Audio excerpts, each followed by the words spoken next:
What's going on, everybody? This is Brian Mazique. I'm a fight guy, a Forbes contributor, and I also write for Heavy.com. And we are powered by Fight TV and presented by Bet Online, going over every single fight on the UFC Fight Night, Jessica Eye versus Cynthia Calvillo card. In the event that you are just watching this particular fight prediction, make sure you look at the end of the video. There will be a link for you to look at every single fight or every single video associated with this card.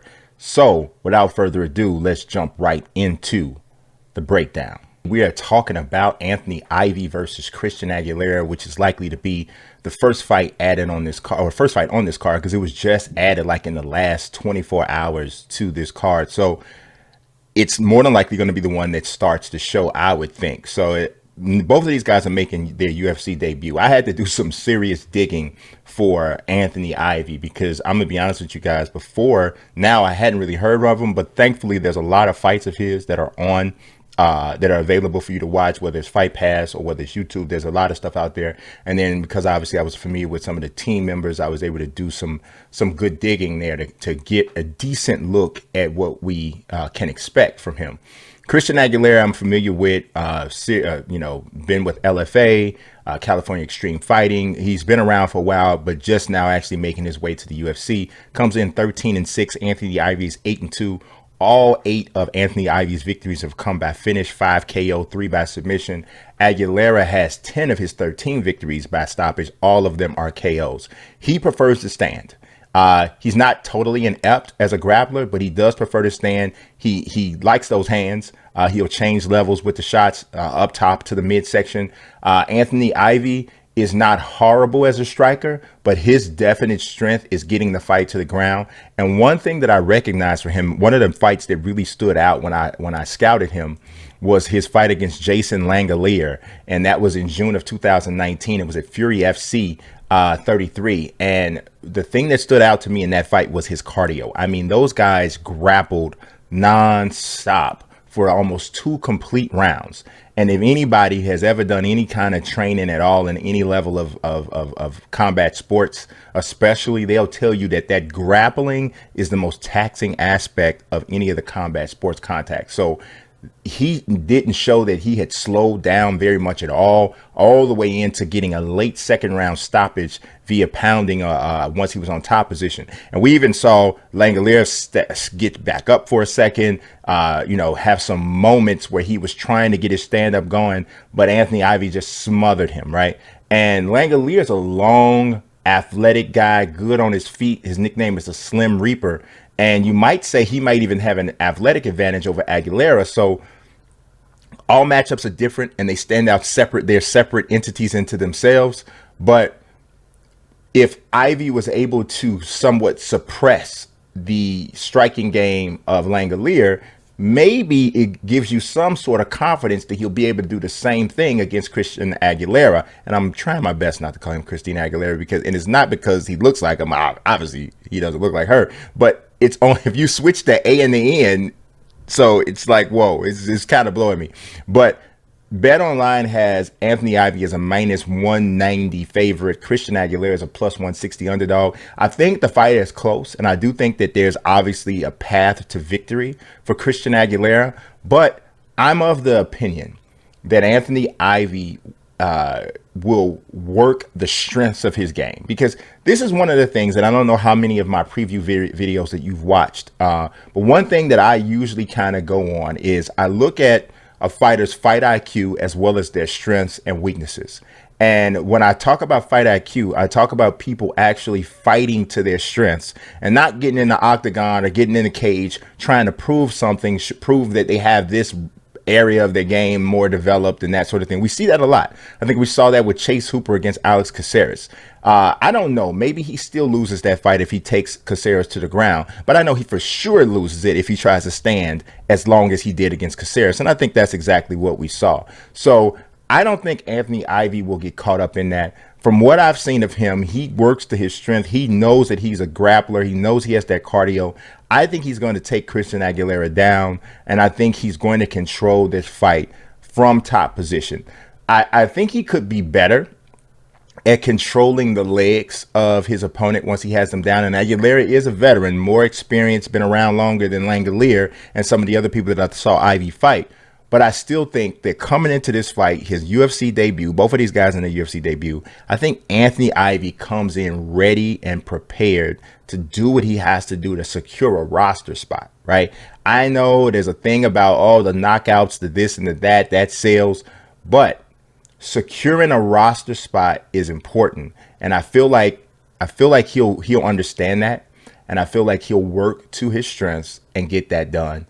So I think Anthony Ivey gets this by unanimous decision 30-27 or the 29-28 against Christian Aguilera. So we'll see, obviously, how it works out. But that's my official prediction, going with the favorite on that one. All right, let's talk about Jourdain Griffin versus Darrick Minard. This is a rematch, actually. These guys met back in 2018. And in that original fight, Jourdain Griffin got the victory by second round submission from an armbar. Now, both of these guys are fantastic grapplers, right? Both guys come in with just, just unquestionable resumes as far as grapplers. So sometimes when that happens, you see the fight end up being contested on the feet. Other times when it happens, you see it go right back to the ground, and we have this grappling contest, because sometimes we say, okay, well the two grapplers kind of cancel each other out, so now we're going to see who has the best stand up. And Darrick Minard, if you look at this, I mean, he's 24-11, been around for a long time. He's 30 years old. Actually lost his last fight, which was his UFC debut. He had an opportunity on Dana White Tuesday Night Contender Series back in August of 2019, and was submitted in the first round by Herbert Burns. Now, that might have sounded bad at the time, but now that we've seen 2 fights of Herbert Burns in the UFC, we know that's not a bad thing. He was also submitted rear naked choke at UFC Fight Night 169 back in February by Grant Dawson. So and then, as I mentioned, he was submitted by Jourdain Griffin. So while Darrick Minard is a great grappler, a fantastic grappler, we also see that he's quite susceptible to the submission loss as well. As a matter of fact, of his 11 losses, 8 of them have come by submission. Jourdain Griffin is 18-7 overall, 5 knockouts, 9 submission victories. He's lost twice by submission, but he got to the UFC with a fantastic performance in July of 2018 on Dana White Tuesday Night Contender Series, a first round submission victory over Maurice Mitchell. But he promptly lost his first 2 fights in the UFC. Now, that might have had people down on him at the time, right? Because he came out, he loses his first fight. Now, you don't ever want to lose your first fight after the Dana White Tuesday Night Contender Series. It just looks bad. Makes you look like you were a little bit overhyped, right? Even though that may not be the case. Then he loses his second fight, right? So that sounds bad, but now you got to circle back and see who he was fighting. He fought Dan Ige in his first fight in the UFC. Now, at the time, that might have seemed like an appropriate matchup, but now that we see Dan Ige beating Edson Barbosa, and now he's ranked, it tells us a little bit something else. Then the second fight, he loses to Chad Skelly. Now, if anybody knows about Chad Skelly's a tough dude with fantastic grappling. He's got a weird build. He's long in the arms, wide in the shoulders. Tough fight for a fighter who's just getting to the UFC. So, but still, that's a 2-fight losing streak, and Jourdain Griffin needs a victory. So he comes back in February of 2020, which I believe was actually on the same card as Darrick Minard. It was. He comes out and he gets a technical submission, puts TJ Brown to sleep in the second round. So I think that now he has a little bit of momentum. And when you also consider that, 2 years ago, you beat the guy that's in front of you now. I think if this fight does take place on the feet, I think that Jourdain Griffin is a better striker. I think he's a better athlete overall. If it goes to the ground, I think Jourdain Griffin has far fewer holes in his submission game. I mean, Jourdain Griffin hasn't been submitted in almost 6 years. He was submitted by Dan Moret in October of 2014, which was very early in his career. And then he was submitted in the second fight of his career back in 2011 by Gary Bivens. So clearly, from a submission standpoint, when Jourdain Griffin goes to the ground, he seems to be far more comfortable with Darrick Minard. I mean, there's something to be said for beating a guy twice in a row, unless you're just 50 million times better than that guy. But I gotta believe that it's tough to go against Jordan Griffin in this fight. Bet Online has him as a minus 170 favorite. Dark Minutes plus 145. Based on their history, personal head-to-head history and recent history, you might even suggest that maybe the odds should be even wider than that. But as they are, Jordan Griffin is the favorite. I got to go with that. I think he gets this victory. I'm not surprised if he submits him again. I'm not surprised if he pounds him out. I don't think this fight goes the distance. I think we're looking at a second round stoppage either way. Jordan Griffin is my pick to win in this one. All right, Zarrukh Adashev has stepped in as I'm talking about, you want to talk about late replacement. This is a really late replacement for Ryan Benoit, Brian Benoit, depends on your pronunciation, but he dropped out of this fight. He was supposed to take on Tyson Nam, and it's a really interesting concept. Now, they have Tyson Nam's record here as 0-2. That's not his record. That's his record in the UFC, but it's not his record overall. Tyson Nam, he is 18-11. He's 36-year-old veteran. 10 of his victories have come by KO, one by submission. He's lost 3 times by KO, never been submitted. And Zarrukh Adashev is very new to mixed martial arts, but he is not new to combat sports. He is a accomplished kickboxer. He comes from Uzbekistan, even though he lives in Brooklyn. He is 27 years old. 3-1 is his record. 2 knockouts, no submissions, 1 decision. His 1 loss came by a submission loss in his very first fight against Cody Mooney back in 2015. Didn't fight again in mixed martial arts for 3 years and has won all 3 of his fights since he returned to the sport. This is a really interesting fight. And I know that a lot of people may not, because neither of these guys' names are huge or what have you. If you've been around mixed martial arts for a while, you know who Tyson Nam is. He got knocked out by Marlon Moraes back in the day with World Series of Fighting. He's had some other interesting fights. He fought Sergio Pettis recently. He is a minus 120 favorite right now. And Zarrukh Adashev is a plus 100 underdog, which is still pretty close, right?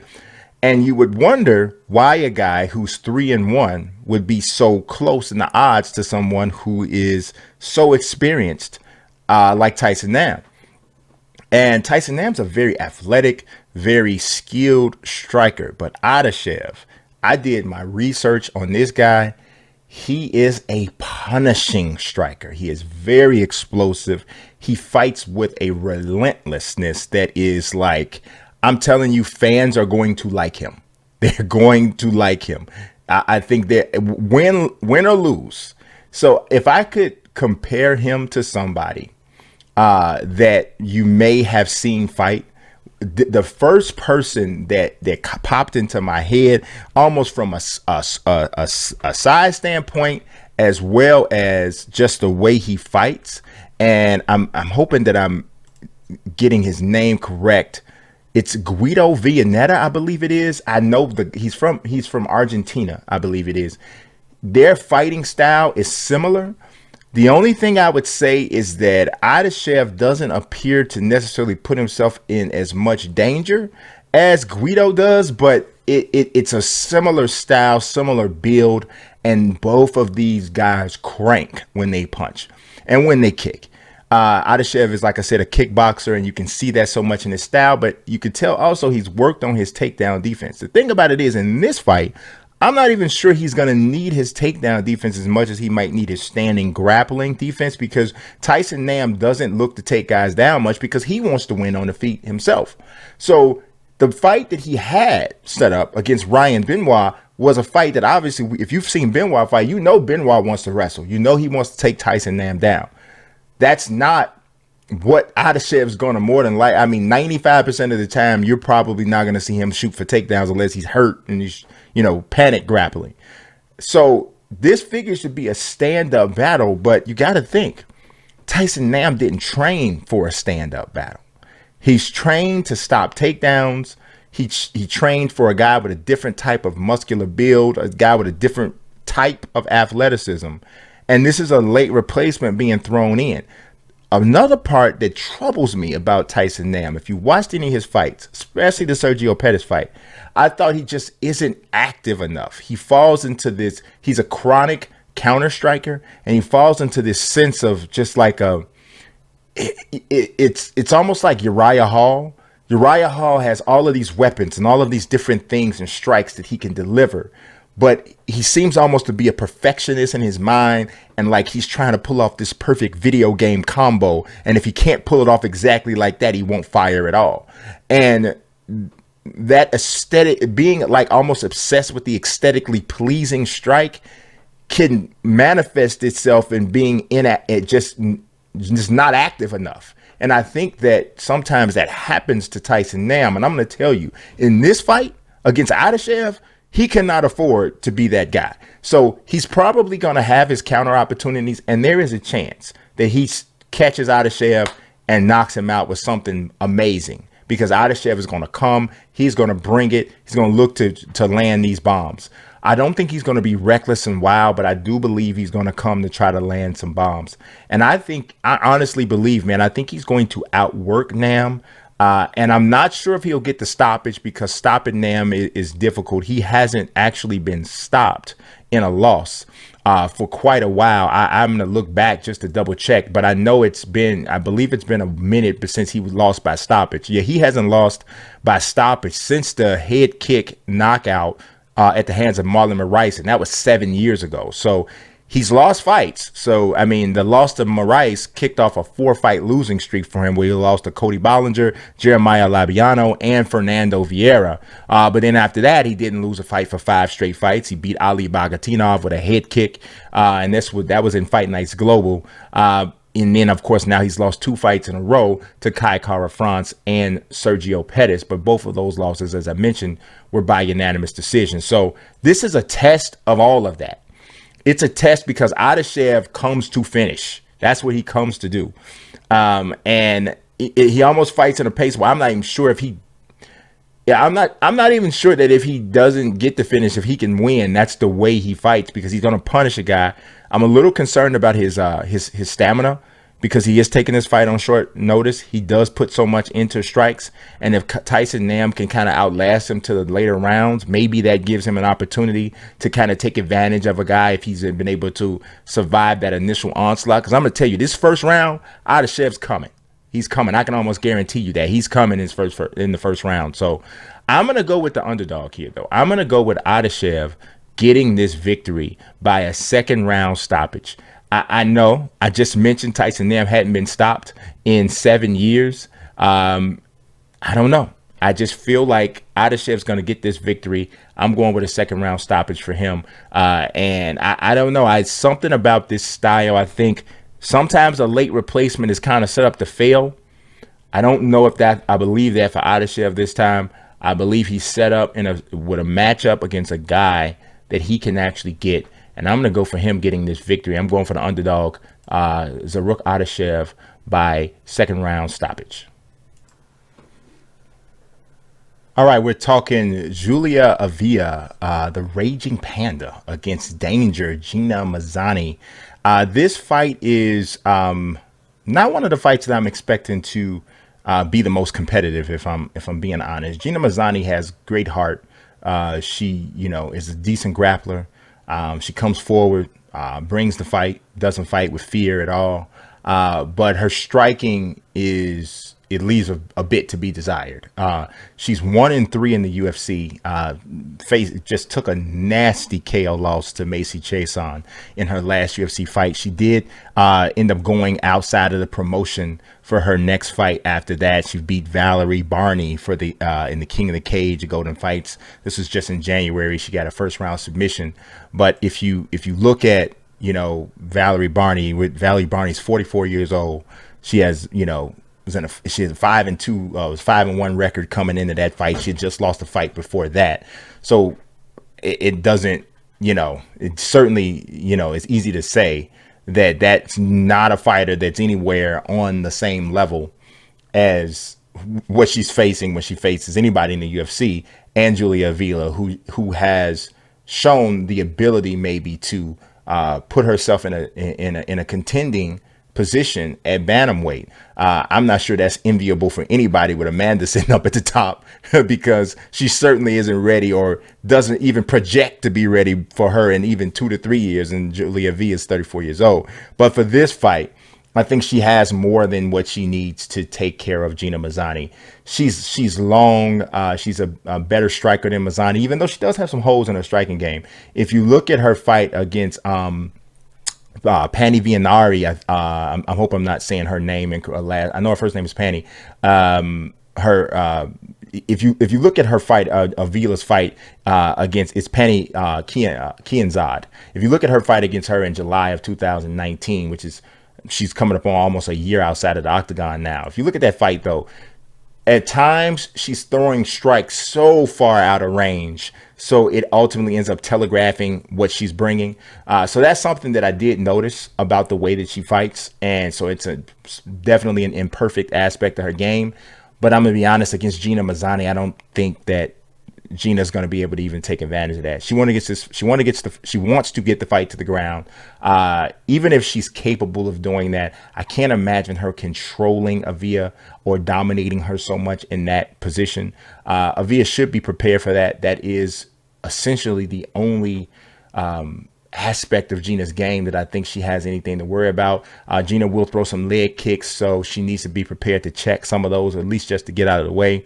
But Gina keeps her hands really low, and she kind of fights, in this like she's getting ready to, jump into something she's not sure about. In the hood, the girls call it digging your potatoes when you're about to jump double dutch. And she kind of fights like this. And it's this, this herky jerky thing, but there is no real deception in it. And I think that's the reason why you see these odds so drastically in favor of Julia Avila, minus 460 favorite. Gina Mazani's a plus 360 underdog. I'd be pretty shocked if this went any other way than Julia Avila either winning this fight by a stoppage or not dominant unanimous decision.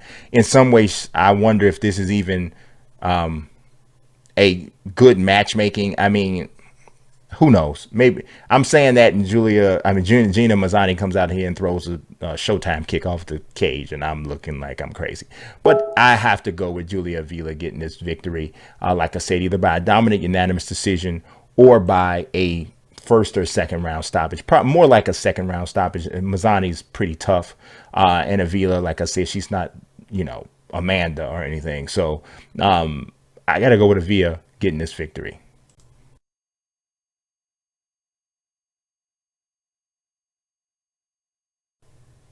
All right, we're talking Charles Rosa, Kevin Aguilera, and this one is a interesting fight. It's tough, actually kind of tough to call, if I'm being honest. Boston Strong Charles Rosa has had some tough losses in his career, especially in the UFC. I felt that he was beating Shane Burgos. He was on his way to getting a unanimous decision victory. Got caught in the third round, even though I had him winning the first two rounds, and winning the third round as well before he got caught, and ended up getting stopped. And you could even make the argument that the stoppage was a slightly bit premature in the third round, but he lost that fight. He beat Manny Bermudez. Then he got just completely manhandled on the ground in his last fight by the Arkansas Thug. I mean, my man is, I'm telling you guys, I know we're not here right now to talk about Bryce Mitchell, but Bryce Mitchell is stupid good, and he is so good on the ground, it's ridiculous. And he completely made Charles Rosa, who is fantastic as a Brazilian jiu-jitsu practitioner himself, made him look just silly down there. So I don't want, in case you don't know Bryce Mitchell and you saw Charles Rosa's last fight and you're saying, hey, Charles Rosa's just okay on the ground. Now, Charles Rosa's above average on the ground. Bryce Mitchell's on another planet. And I think that that's what you saw. Now, Aguilera, he doesn't want to go to the ground. He has fantastic takedown defense. He has a very wide back, long arms. If Kevin McHale was 5'7", he'd look like Kevin Aguilera. That's the way the guy is built. Pretty good athlete. Covers some distance with his strikes, long arms, good leg kicks, and throws most things with power. But he doesn't have the greatest defense. He absorbs quite a few shots if you look at him fight, but he does have a pretty good chin. Charles Rosa is a guy who fights. He fights. If I was to compare Charles Rosa's stand-up game, it's like he's a lightweight version of Elias Theodoro, only he's more active than Theodoro is, and not quite as just to watch fight. He's switching stances. He's throwing switch kicks. He's spinning. He's throwing spinning back fists. He's doing all this different type of stuff. But it's weird because all of that can kind of make you forget how good he is on the ground. So you almost wonder, which is he kind of like battling himself with the type of style that he's going to have. So maybe that's the root of why he hasn't maybe done quite as much as he could have done. I don't know. But this fight is interesting. Aguilar's a -172 favorite according to Bet Online. Charles Rosa's a +147 underdog. And it really is one that could go either way. I can see a scenario where Aguilar catches Rosa with something similar to the way Burgos did, and maybe even earlier, because Burgos's issue is Burgos walks through the fire. He doesn't really have much defense. He's just looking to depend a lot on his athleticism and instincts to slip shots. And then he wants to catch you with the, that perfect counter or that perfect lead right or left hook. And he gambled and ultimately got it in the third round, but he could have lost that fight had he not connected with that shot. Aguilar's not that way. He's much more technical as a striker, keeps his hands up, approaches. And Rosa, I tend to believe Rosa may need to win this fight on the ground. And because Aguilar is traditionally so good at stopping takedowns, and Rosa hasn't really proven himself to be good at getting a fight to the ground, I was leaning towards taking Rosa to win this fight, but I just don't think that stylistically this is a good one for him. I think Rosa could win for sure. I think he could win this fight kind of dancing around for 3 rounds, able to stay out of harm's way with Aguilar, able to land enough power shots to score. I don't think he can hurt him. I mean, he hit Burgos flush several times and Burgos never moved. And we've seen Burgos get stopped and knocked out by Calvin Kattar, so we know he can be stopped. So it's Rosa more pity-patting with his stuff and just not generating a lot of power. And I don't know if you can beat Aguilar with that kind of striking game. And if you can't get him to the ground, I got to go with Aguilar getting the victory either by a lopsided unanimous decision or I think he gets the stoppage. I hate to say that about Rosa because the dude is a gamer for sure. He comes, he brings it. But I don't think this is the right fight for him. I think he ends up dropping this one as well. And Aguilar continues to move up in the division. And we'll see how far he can go. He already lost to Dan Ige, which is a tough fight. And Ige's putting it on everybody right now, even though he had a controversial win over Barbosa. But Ige is definitely in moving towards that elite fighter status. And so I like Aguilar to get this win over Charles Rosa. All right, the main card, Jourdain Espinosa against Mark De La Rosa. So we got a lot of Osas going on here. Mark De La Rosa is the husband of Montana De La Rosa. Been in the UFC for a while. He is a grappler, loves to get it to the ground, work his submissions game. He usually has an advantage when he gets there. Of course, he was submitted by Tim Elliott, I believe, in his first fight in the UFC. And Jourdain Espinosa is a powerful guy, likes to strike, would prefer to strike, as a matter of fact. And he has run into some issues when the fights that he's been in have gone to the ground. Espinosa has fought at men's flyweight. This fight is taking weight at bantamweight, which is somewhat of a factor here. You could see Espinosa fighting in a situation where now maybe he is more comfortable fighting at 135. Maybe the cut was too much for him. Maybe this is a good thing for him. I think he's a better overall athlete than De La Rosa. I feel that even though he has lost 2 fights in a row, I mean, both of these guys are coming in really, really needing a victory. Jourdain Espinosa's lost 2 in a row. I believe De La Rosa has lost 3 in a row. They both have their backs against the wall. Both of these guys are guys who, that if they get an L today, or if they get an L on Saturday, they might get an email next that says that they've been released from the roster. So, interesting enough, both of them have lost to Alex Perez, who has proven himself to be pretty elite in the flyweight division. So this is an interesting fight. Like I said, De La Rosa's coming off a loss to Alex Perez, Kai Kara-France, Raulian Paiva, in which that was his last fight back in February, and he was knocked out in the second round. Espinosa lost to Perez, but he also lost to Matt Schnell. He was submitted in both of those fights. So when you look at the fact that De La Rosa's strength is the submission game, and that also appears to be Jourdain Espinosa's weakness, we clearly know that Espinosa needs to keep this fight off the ground. He cannot afford to let it go there. He has to keep it standing, and he's got to do good work there. If it does go to the ground, he has to be able to stand up. He's got to be able to do it. If he's not, if he stays on the ground too long, more than likely he's going to get controlled down there and probably submit it. So the question then for me and anybody else who is considering where to go with this is where do you see this fight being contested at? Espinosa is a -160 favorite, according to Bet Online, which would suggest that the odds makers believe that Espinosa will keep it standing long enough to get it done. And De La Rosa is a +140 underdog, which kind of tells you where they are there. I'm inclined to agree with the odds makers here. I just don't think that De La Rosa will be able to close the distance, be able to avoid danger en route to trying to get in to take Espinosa down.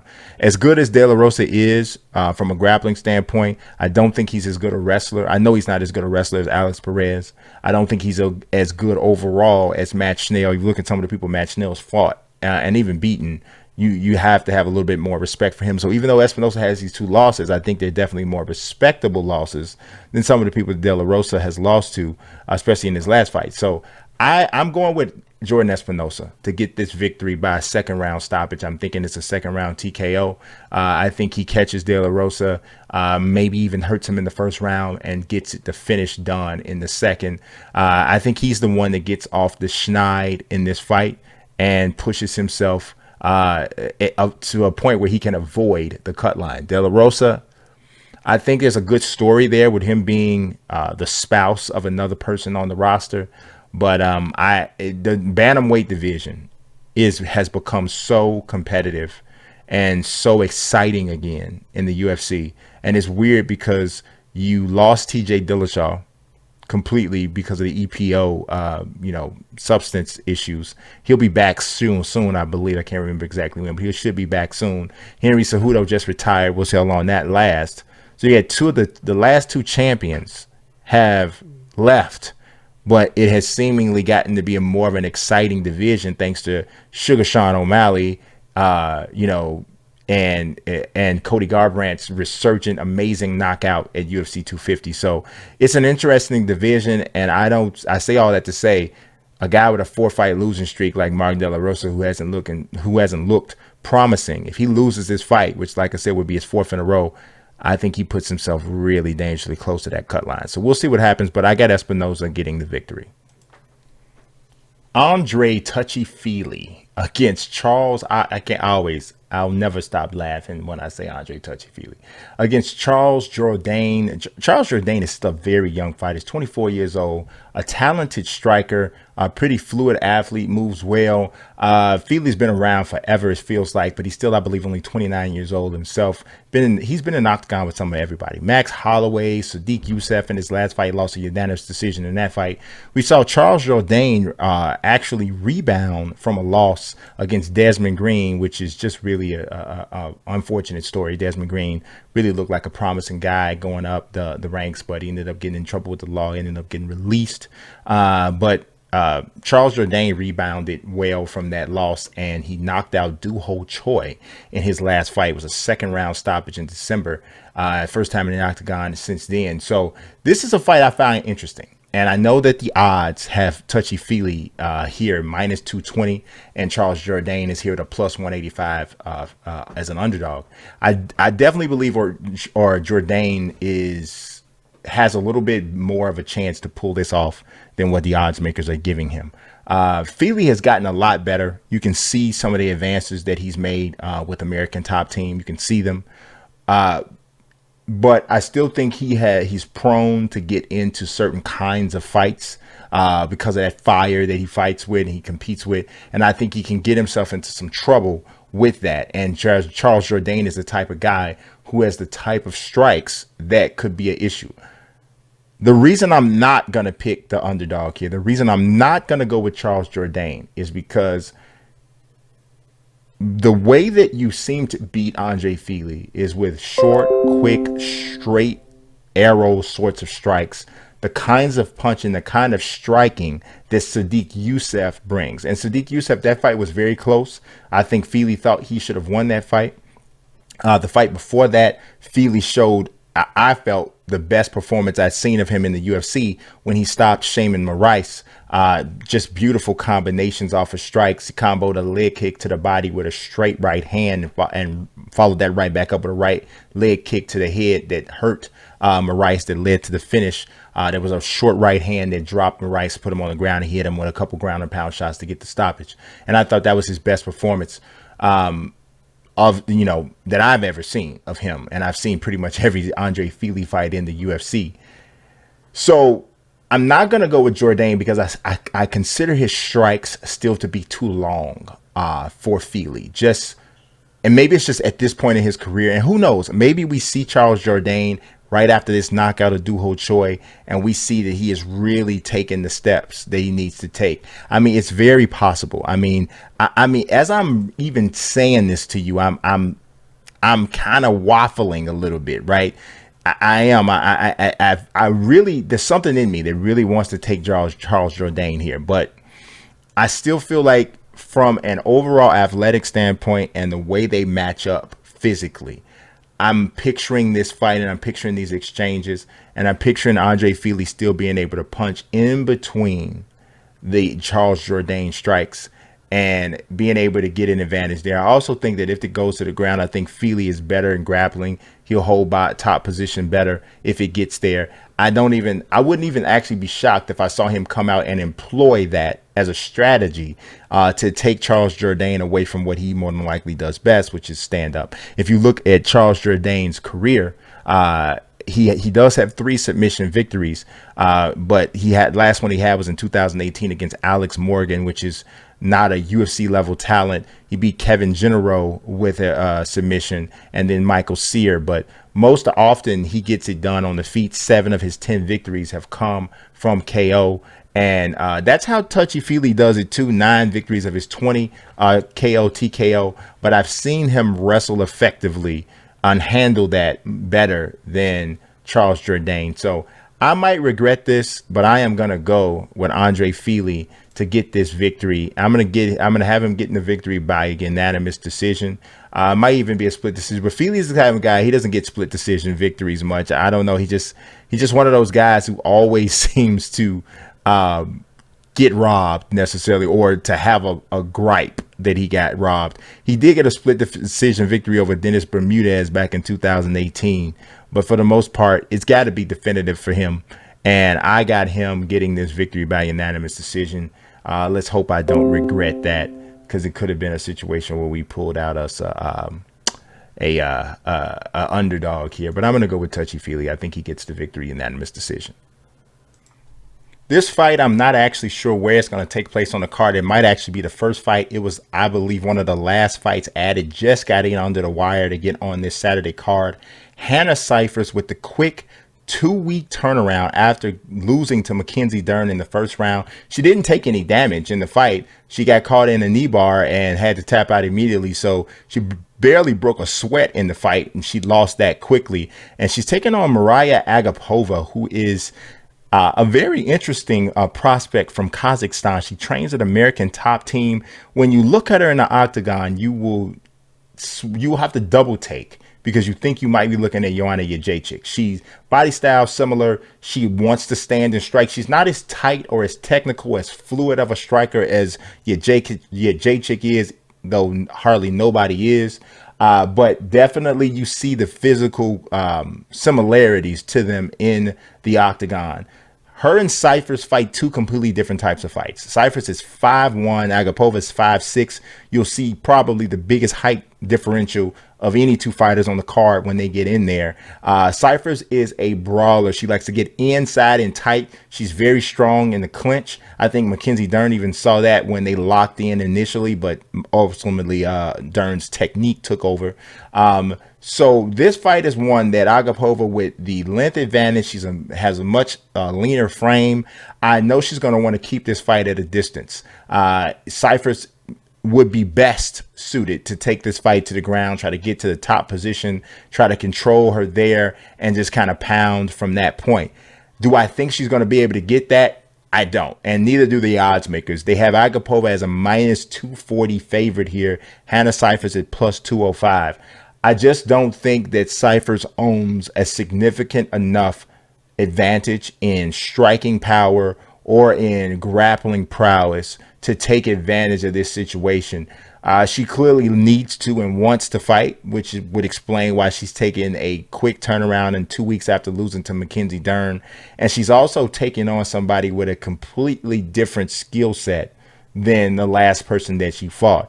And if you go back and you look at the losses that Cyphers has had in her career, she's had a tough go of it. If you really want to look at it, she hasn't had an easy job or easy run at all. She's lost to Mackenzie Dern.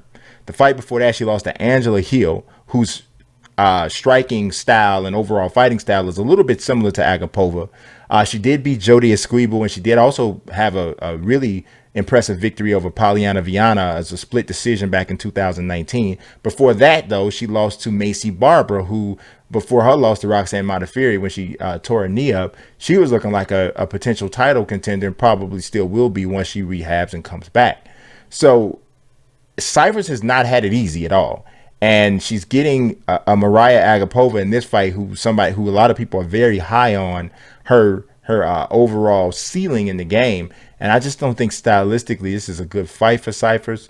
I know she is physically stronger, and if she can get inside, she may be able to do some things with the clinch. Aghaova's only 23 years old, but I just don't think she'll be able to get in there, man. I think she's going to get tagged and lit up from the outside. I think even if she does get top position, I think, Aghaova's been training with ATT. She's more than likely been going through some of everything there with Top Team.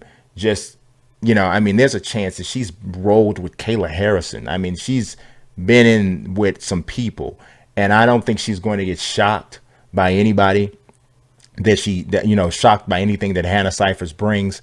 And I'm thinking that this is going to be either a lopsided unanimous decision with Aghaova just kind of tagging Cyphers most of the fight. There may be a takedown where Cyphers gets and she not able to even get anything done. I wouldn't even be surprised if Cyphers gets top position and Aghaova throws up an arm triangle and even is able to win by submission in that way. Either way, I got Aghaova getting the victory and proving the odds makers correct here, minus 240 favorite. I feel bad for Cyphers, man, because if that happens the way I expected, she's going to be on a 3-fight losing streak, having fought that many times in a row. She more than likely won't have made enough money to really secure much of anything. And with 3 losses in a row, even though they would be 3 respectable losses, she could be in a bad way in terms of perhaps getting released. So I feel bad for her situation. Because I can understand why she would want to turn around and fight quickly again. But this is a tough one for her, and I don't think she's going to come out on top. So that's my take on Cyphers Aghaova. Merab Dvalishvili against Ray Bourque. This is an interesting fight that comes down to me what I would say is some very, very clear concept. Ray Bourque has fallen into this pattern of starting slowly. It bit him against Ricky Simon in his last fight, and though he came on really strong in the 3rd round, and I felt won the 3rd round, ended up losing the fight by split decision. Though he came on, he got started so slow and, in my opinion, got behind. Merab Dvalishvili is even more aggressive than Ricky Simon, a guy who he already fought. I still to this day feel like the Dvalishvili Ricky Simon fight was just ridiculous. Dvalishvili was winning the fight, got caught in the submission at the end. He definitely did go out, and he probably may have gone out before the end of the round, and the ref didn't call it. So they go back and use replay to say, oh yeah, as we look at it, you did go out. So we're going to overturn the decision, and now you lost by technical submission. So to me, if the ref didn't catch it, if the ref didn't call the fight off, and the horn goes off, it is what it is. You have to live with it, and that wasn't what happened for Dvalishvili, but he did rebound and win 3 fights in a row since then.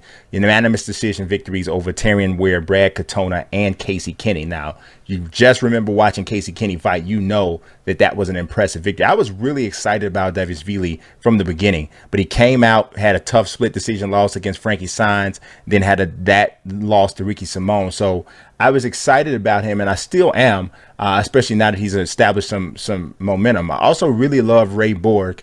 I think Bourque, he always had problems making 125, constant weight issues. So he finally moves up to 135, gets that fight with Simone and loses. And now he's got to get it together. Now he really, really needs to win this fight. I don't think he's on cut level. I really would be shocked if the UFC cutting Ray Bourque would be some bad press, because first of all, he was a top contender, challenged Demetrius Johnson for the title in 2017. Since then, his son has been ill, battling. It's been a huge story, and one that's been very, very well covered, and just a tough story. And you're seeing that he's kind of, his family is rebounded, and if you see his son today and you saw him earlier in his life, it's just really awesome to see and an inspiration. And the UFC is very, conscious of certain things like that. Certain things they don't care. They do whatever they want to do. But stuff like that, I think they would be conscious of. So I don't know, especially in this climate where we're talking about fighter pay and all this, I don't know if they would cut Ray Bourque even if he lost this fight. But I'm concerned about this habit that he has of starting slowly, especially in these 3-round fights. And if he does that against Merab's going to come out like a house of fire. Now, stopping Ray Bourque is something completely different. He's only ever been stopped one time in his career. He's 13-5. The only stoppage loss he had was against Demetrius Johnson, when we saw the greatest submission finish, in my opinion, in the history of mixed martial arts, the mousetrap. So that's the only time he's ever been stopped, though. Every other time he's lost by decision. So, Ricky Simone hit him with some good shots. Didn't ever seem to have him hurt. Merab's really powerful and a aggressive striker, but I don't know if he can get Ray Bourque out either. So he's gonna have to beat Ray Bourque by a decision. I don't think he submits Ray Bourque either. And you kind of think, the way I kind of see this fight happening, unfortunately for Bourque, is Merab comes out like he's just on fire like he usually does, and outworks Bourque in the first round. Second round, Bourque starts to turn it on a little bit, and Merab starts to tire, because Merab does have some stamina issues. He starts to tire a little bit. He still does enough maybe, and then that second round's kind of up in the air. And it depends on who you give it to. And then in the third round, Bourque picks it up. Merab is tired. And then now you got a situation where Bourque probably wins the third round, and that second round is really the round that tells you who wins this fight. That's the way I see this fight taking place. And you got to remember, Ray Bourque's only 26 years old, which is crazy, right? Because it feels like he's about 33 because of how long he's been around. And Dvalishvili's 29. This is tough. This is a real tough one, because I do believe that Dvalishvili is the type of guy from a stamina standpoint who could leave himself open for Bourque to take advantage of, maybe even submit him late. And I'm gonna. This one's tough. This one is definitely tough, because I'm worried about Bourque. And if you look at these odds, man, I don't know who or what odds makers are looking at. There is no way in the world Dvalishvili is supposed to be a -405 favorite against Ray Bourque. That's assuming he's going to destroy Bourque. A guy who's never been stopped except for by Demetrius Johnson with the most amazing submission finish ever, and you got him a +305. I gotta go with Ray Bourque here. I know this is a massive upset. According to odds makers. But if you were to talk to people in mixed martial arts about this fight, and you weren't telling them what the odds were, and you said, I think I got Ray Bourque beating Dvalishvili, nobody would probably bat an eye. But when you look at these odds, you're like, whoa, wait a minute. What is that really what this is? Those are crazy odds, I think. And I got to go with Bourque for that, just because we always talk about line value. Man, there is no more line value right now than to say Ray Bourque +305. I'm telling you, with his back against the wall, after having lost to Simone, and if you listen to what was being said to Ray Bourque in his corner, they were telling him, pick it up, come on, pick it up, Ray. And in the second round, he starts to do it. Third round, he starts to do it. maybe that whole game plan I put out and the way I saw that this fight going, maybe he picks it up a little bit earlier. And Divishvili does not have the same gas tank that Ricky Simon does. So I'm gonna go with Ray Bourque. I think 135 is much better for him. I love the sizzle on his hands. I think he's a cleaner striker than Divishvili, but mostly I'm gonna go with Ray Bourque because I just think that from a stamina standpoint, I think he'll have more than Divishvili. And that plus 305, I can't resist. I can't resist. I love the value there. I like Ray Bourque to get that victory. The co-main event on the evening, Carl Baby K Robertson taking on the Italian Dream Marvin Vettori. This fight has some stank on it, and it has some stank on it because one of the fights that took place in Florida, one of the events that took place in Florida, Vettori was supposed to take on Robertson. Robertson didn't make weight, got sick, had to be pulled off the card. Marvin Vettori lost his whole entire mind, tried to fight the man in the hotel, just kept yelling just random crazy stuff. I'm gonna be honest with you, Marvin Vettori is not a likable guy. Really, he isn't. Kind of annoying, but he can fight, and he's super tough. You're not going to stop Marvin Vettori. I mean, I haven't seen anybody do it yet. He's never been stopped in any of his mixed martial arts fights. He's 14-4-1. One of those losses was a decision loss to Israel Adesanya, where I thought that he really pushed Adesanya in that fight. I mean, just really, I mean, I wouldn't say he ever looked like he was going to get the victory. It was a split decision. I thought Adesanya deserved to win it unanimously, but you know, I mean, he's been inactive, so to speak. He had the one fight against Adesanya in 2018, fought twice last year. So he's maybe he'll get a chance to get in there twice this year. I don't know. Usually somebody with his level, at his level in his career, would be fighting a little bit more than twice a year, but that's what he's doing right now. He beat Cesar Ferreira and he beat Andrew Sanchez. Carl Robertson is one of those guys. It's almost not quite as bad, but it's almost Charles Birdish. You look at him and you're like, yeah, that guy, he's got it, you know. And to more of a degree, he does. He is a strong grappler. Really good at using the elbows, really good at when he's in top position. But when he's not in top position, he's against a grappler, a strong grappler. He tends to struggle. He fought Cesar Ferreira, got choked out, basically literally choked out. And he also fought Glover Teixeira. He gets submitted with an arm triangle. So he's shown some susceptibility to being submitted. And I think what we're going to see with Vettori is we're going to see him bare inside. Now, this is as long as he can keep his head. That's the thing about it. Vettori's a little bit of a, you know, he can get off the handle and get super emotional. As long as he can keep his head and he fights the right kind of fight, which is a brawling, mauling fight where he gets inside, presses Carl Robertson against the cage, gets takedowns, work from top position, he has a chance to submit Robertson.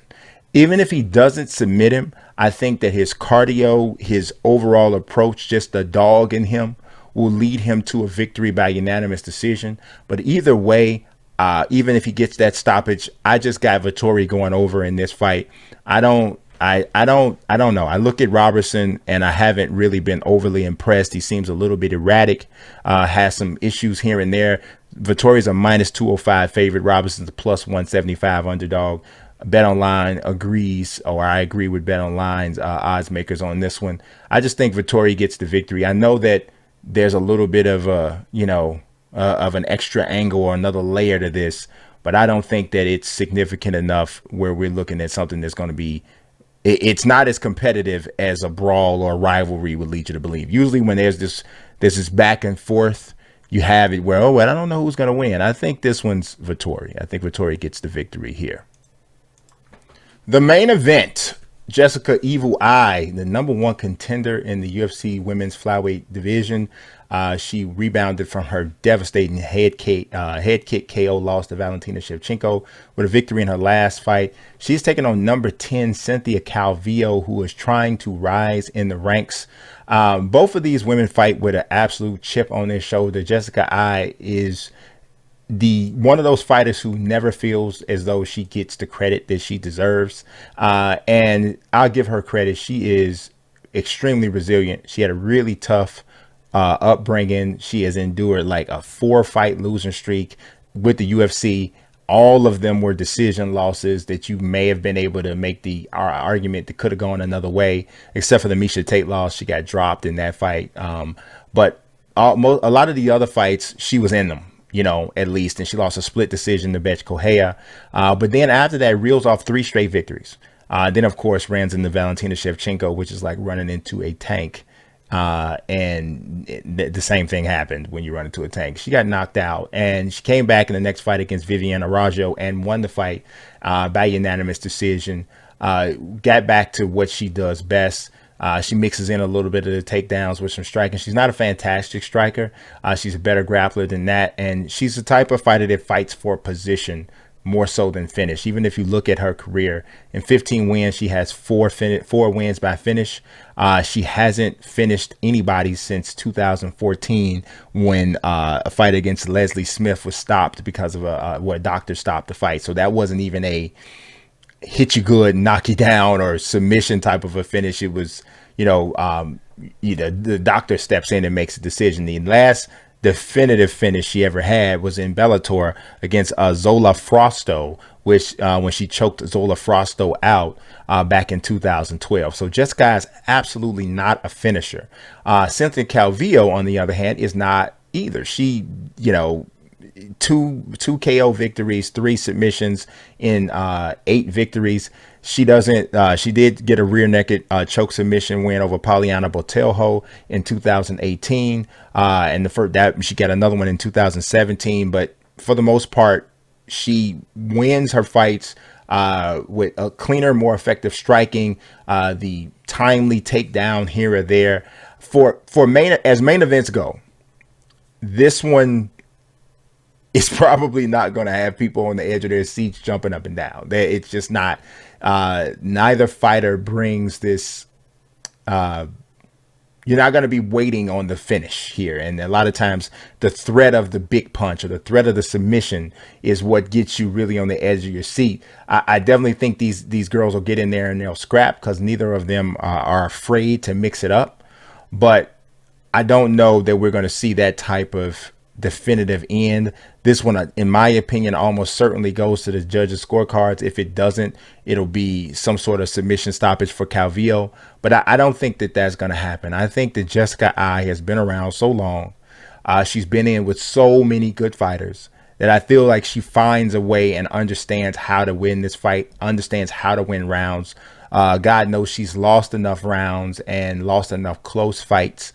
And I think her experience level here against Calvillo, not to mention a bit of a size advantage as well, that we can't underestimate that. I think she'll be the much bigger girl in the octagon, and I think she'll work this out and get a unanimous decision victory based off of takedowns, top control. I don't expect her to stand on the feet too long with Calvillo. Calvillo's a little bit better boxer than her. But I think Jessica ultimately gets this fight to the ground. She's a slight favorite right now, -116. Calvillo's at -104, so the odds are super close. It seems difficult for the odds makers to decide who they think are going to get the victory. I'm going to lean with Jessica Eye by unanimous decision. So I hope that you enjoyed this show. It was a long one and as well as a late one. But that's what we got for you today. As usual, I appreciate you watching. Don't forget to subscribe. God bless and peace.